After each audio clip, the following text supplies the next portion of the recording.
In 2023, the Collingwood Football Club emerged to become the best team in the AFL, claiming their 16th premiership in a nail-biting grand final against the Brisbane Lions, a decider that was considered by many to be one of the best of the modern era. Craig McRae has emerged as one of the best coaches in the game. Nick Daicos has become the best young player in the competition, and the Pies arguably play the most entertaining and watchable brand of footy of any team. But it's interesting to consider their journey to the 2023 Grand Final and how rocky their course between the 2018 and 23 deciders has really been. In this video, we're going to reflect on Collingwood's journey to last year's heart-stopping Grand Final. Rewind back to 2018. A young Collingwood side has jumped out of the blocks from 13th in 2017 to 3rd at the end of the home and away season. Not only that, but they completely stunned the heavy premiership favourites in Richmond in the prelim final with a comprehensive 39-point victory. A week later, despite leading almost the entire game, Dom Sheed would break Magpie hearts with a late goal to seal Collingwood's 27th grand final loss. This heartbreak would be followed by another 12 months later, when the 4th place Collingwood would be given a taste of their own prelim final upset medicine. A Richmond-Collingwood grand final seemed destined, and yet the Giants would knock the Pies out of the finals race with a stunning 4-point victory. 2020 would be a year of stagnation for the Pies, who would slip to 8th on the ladder in a pandemic-affected season. There would be some joy in that final series, upsetting the 5th placed Eagles in Perth with a gutsy 1-point victory, but the season would come to an abrupt end the following week against the Cats in the semi-final. The 2020 trade period presents as an interesting subplot in Collingwood's modern history, where they created plenty of headlines for jettisoning key players off their list in an aim to generate some salary cap space.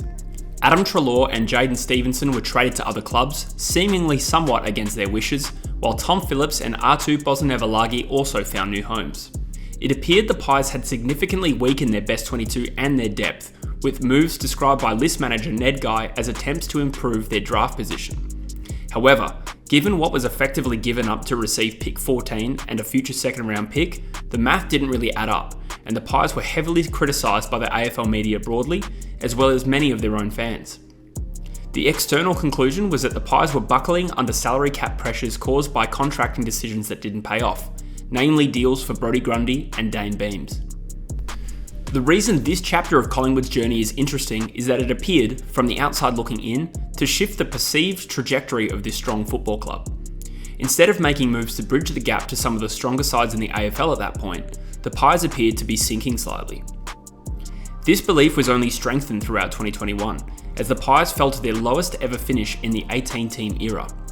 With just 6 wins, the Pies fell to 17th on the ladder, and coach Nathan Buckley would only survive 14 rounds of the 2021 season before being replaced by caretaker coach Robert Harvey. This drop in performance would also prompt one very handsome YouTuber to predict a wooden spoon for them in 2022. But the end of that season would bring about some key additions to the football club. Craig McRae would be appointed as senior coach, Jeff Brown was the new president, and the Pies also drafted Nick Daicos as a father-son selection at pick 4 in the national draft. I'm not sure if all of you guys are aware of Nick Daicos, but he is really good at football. Fast forward 12 months, and Collingwood had completely flipped their win-loss ratio of 2021, winning 16 games and losing 6 to return to the top 4. In particular, much of the success of season 2022 could be attributed to Craig McRae's aggressive new game plan, which allowed players to express their freedom to take the game on.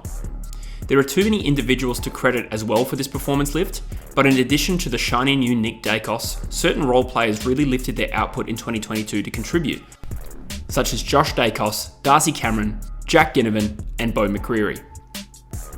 The Pies would fall 1 point short of making it through to the 2022 Grand Final, going down in heart-stopping fashion to the Sydney Swans. But to contrast their similar loss in 2019, this time it felt like the beginning of something new, rather than being the one that got away. The Pies quickly put paid to any doubt they weren't the real deal the next year, emerging as ladder leaders in round 7 and claiming the minor premiership in 2023. In addition to playing an exciting and entertaining brand of footy, Collingwood made winning close games part of their trademark. In fact, in the 2 years under Craig McRae, Collingwood have won 20 games by 2 goals or less. To clarify, no side in the last 50 years has won more close games than that. In typical fashion, Collingwood would ensure all of their finals in 2023 would all be 10s thrillers, something I'm not sure all of their supporters appreciated in real time. However, it would ultimately lead to the grand prize, as the Pies would win a famous grand final by 4 points over the Brisbane Lions to claim their 16th premiership. As good as the individuals are in this Collingwood side, much has to be said about the team-first mentality instilled by the coach being the dominant driving factor in the Pies' success. There is a sense of positivity and fun with the way Collingwood play their football, and a club that had historically been popular to hate by opposition fans around the league had quickly become one of the most popular to watch in a 2-year time span. You could point out individual performances and the star power at the side, Darcy Moore, Jordan De Goey, the Dacos brothers and many more, but it wouldn't tell the full story. Talent and individual prowess only gets teams so far in the AFL, and Craig McRae has found a way to harness the talent he has at his disposal beautifully.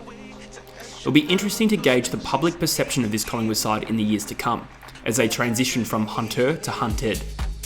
There is a good chance their popularity will be short-lived if they continue to be successful, but I suppose the reality is that comes with the territory when you are a proud, successful club. Thanks for watching this video, guys, and I hope you enjoyed it.